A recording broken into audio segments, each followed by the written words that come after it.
Bonjour la classe éclaireur pro-vérité. Bonjour mon cher fils éclaireur. L'édito d'aujourd'hui a pour titre les hybrides. Est dit hybride tout ce qui provient d'un croisement entre deux différentes espèces. Aujourd'hui, nous allons évoquer ces personnes mangues au goût de papaye. Je veux parler de tous ces panafricains et consorts.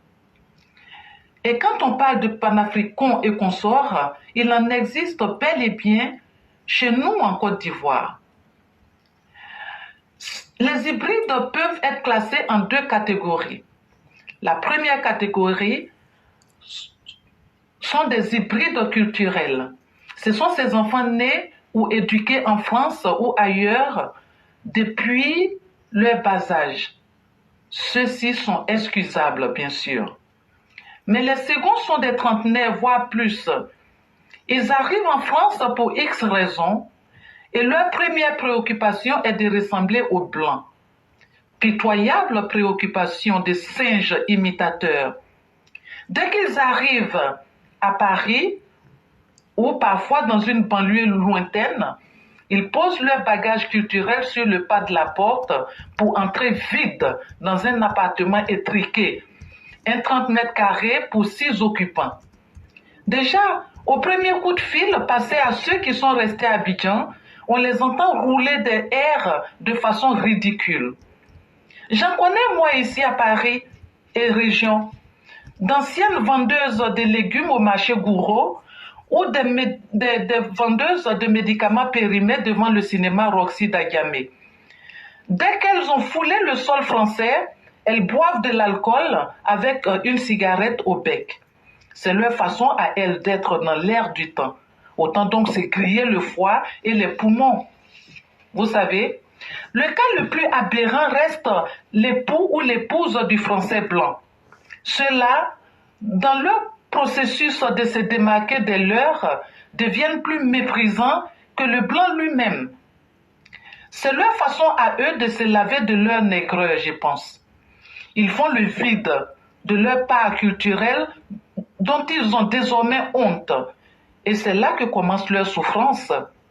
Et pourtant, même à 6000 km de nos terres d'origine, nous restons porteurs de nos gènes. Nous gardons en nous notre essence. D'ailleurs, ne dit-on pas que la culture, c'est ce qui reste quand on a tout oublié? Certains pauvres nègres voudraient vivre en ignorant la richesse culturelle que leurs parents leur ont inculquée, à savoir le droit d'aînesse, la solidarité et le sens de la retenue. Ces valeurs ancestrales sont foulées aux pieds sans honte. En plus, les réseaux sociaux sont devenus une vaste arène où ont lieu publiquement les règlements de compte entre les fils et filles d'un même pays, la Côte d'Ivoire. Ici, les enfants ivoiriens expriment la culture dans toute sa laideur. On les voit s'adonner à des séances de malédiction et se réjouir en dansant quand la cible est morte. On bafoue l'honneur des chefs justes et travailleurs pour vouloir nous imposer ce que la justice déclare grand trousseur de femmes devant l'Éternel. Pendant ce temps, le bon Dieu les alerte. Ils meurent quand ils ne meurent pas. Ils connaissent des épreuves personnelles très dures. On est obligé de faire des GoFund pour eux. Mais que peuvent-ils? Tant que les vues sont source d'argent facile, tant que d'autres peuvent mener une vie à grand train grâce au social, tout est bien. Ouvrons les yeux, sachons raison garder, ressaisissons-nous pendant qu'il est encore temps, cher mien. Merci et à bientôt. Vraiment, merci beaucoup, cher Mère Blanc. Merci pour ce conseil que vous donnez à tous. Et nous sommes tous concernés pour la simple et bonne raison que celui qui estime qu'il n'a pas besoin de conseils estime aussi qu'il doit tomber carrément dans l'égarement. Chers Africains, restons nous-mêmes.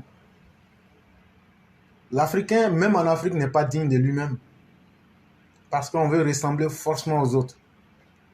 Mais le plus dramatique, c'est une fois sorti de notre Afrique natale, et que l'on se retrouve en Occident, alors là, ça devient autre chose. On voit certains même, j'en ai vu qui disent, qui est parti à peine en Europe et revenu après quelques 6 mois, qui refusent de boire l'eau du puits parce qu'eux ne veulent pas tomber malades.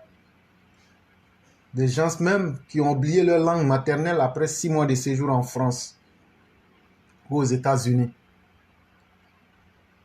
Mais à qui est-ce qu'on fait ce mal-là? Demain, quand on va vouloir aspirer à diriger le monde, c'est dans la langue des autres qu'on va diriger.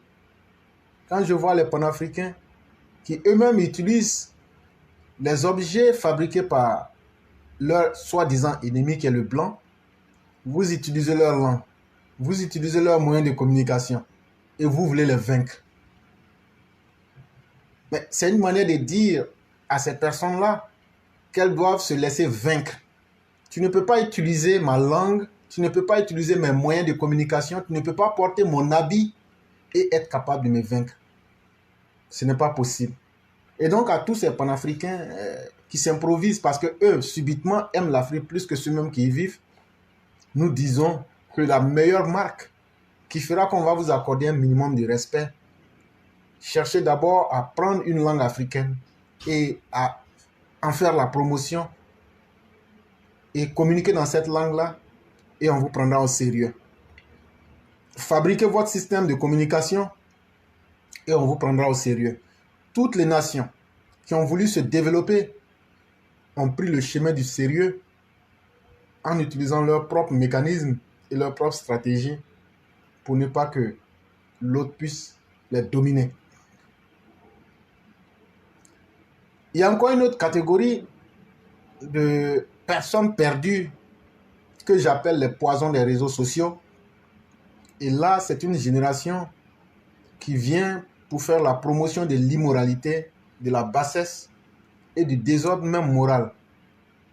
Et comme l'a dit Mère Blanc, vous les verrez dans toutes sortes d'ignominies, dans toutes sortes d'iniquités, dans toutes sortes de calamités sur les réseaux sociaux, en espérant avoir des vues, c'est-à-dire des personnes qui viennent regarder leurs vidéos. Et comme la bêtise humaine est la marchandise la plus prisée ces temps-ci, effectivement, ils ont de l'auditoire. Mais j'aimerais demander à ces personnes-là, est-ce que vous avez signé un contrat avec Facebook que lorsque vous aurez 72 ans, 63 ans, que Facebook va vous permettre d'avoir une retraite? C'est vraiment important. Les milliards de vues que vous faites, arrangez-vous pour que vous ayez une retraite. Parce que ce n'est pas suffisant de prendre aujourd'hui quelques miettes, quelques broutilles et dire que tout va bien. On ne peut pas construire une vie. Aujourd'hui, si l'on est jeune, aujourd'hui, si tout va pour le mieux, que nous sommes en santé et que nous faisons beaucoup de vues, et quand sera-t-il donc du jour où vous aurez 70 ans? Est-ce que vous aurez la même hargne, la même fougue? Est-ce que vous aurez les mêmes personnes qui vont vous suivre? J'espère bien que vous aurez préparé votre retraite en disant à Mark Zuckerberg de vous préparer une retraite dorée. Il n'y a rien qui puisse être mieux que le travail. Et il n'y a rien qui soit mieux que la dignité. Soyons corrects, soyez corrects dans vos actes, parce que tout finira par vous rattraper, que ce soit en bien ou en mal. C'est vraiment utile de le dire aux uns aux autres pour qu'ils se souviennent que s'il y a aujourd'hui, il y aura forcément demain pour rendre le jugement face à l'histoire.